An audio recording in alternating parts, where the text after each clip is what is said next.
Hola, hirugarren bideo honetan ekuazio sistemak ebazteko ordezkatze metodoa azalduko dugu. Hemen gure ekuazio ordenatuak.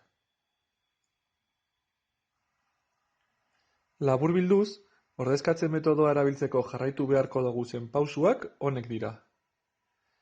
Ekuazio batean ezezagun bat isolatzea, beste ekuazioan ezezagun hori lortutako adierazpenagatik ordezkatzea, eta ekuazioa ebaztea ezezagun baten balioa lortzeko. Azkenik, lortutako emaitza hasierako ekuazioan ordezkatu eta beste ezezagunaren balioa kalkulatuko dugu. Esan dugun moduan, lehenengo zein bigarren ekuazioko x zein y aldagaia isolatu genezake, baina kasu honetan, errazena izango da bigarren ekuazioan x aldagaia isolatzea.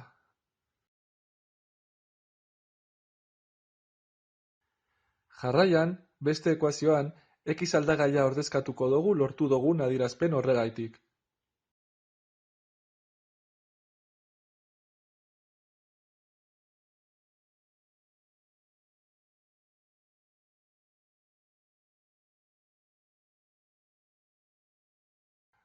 Lortu berri dugun ekuazioa ebatzi behar dugu orain, eta y-ren balioa jakingo dugu.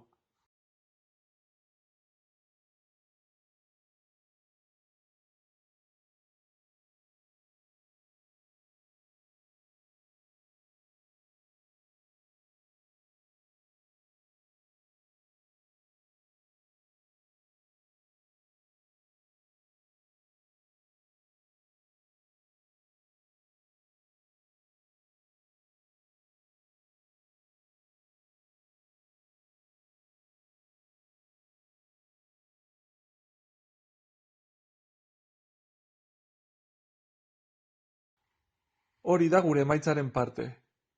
I berdin 11,7.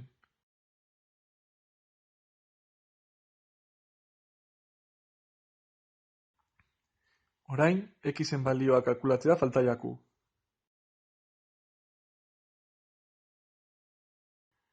Horretarako, x isolatu dugun ekuazioan ordezkatuko dugu y-ren balioa.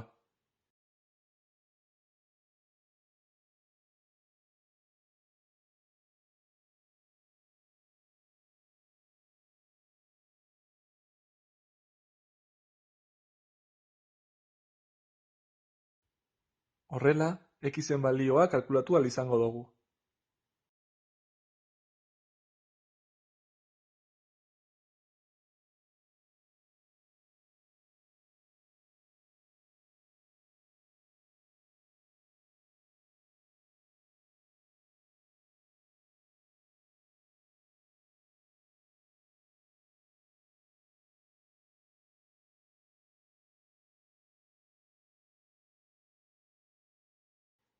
Eta hauxe da gure emaitzaren beste erdia.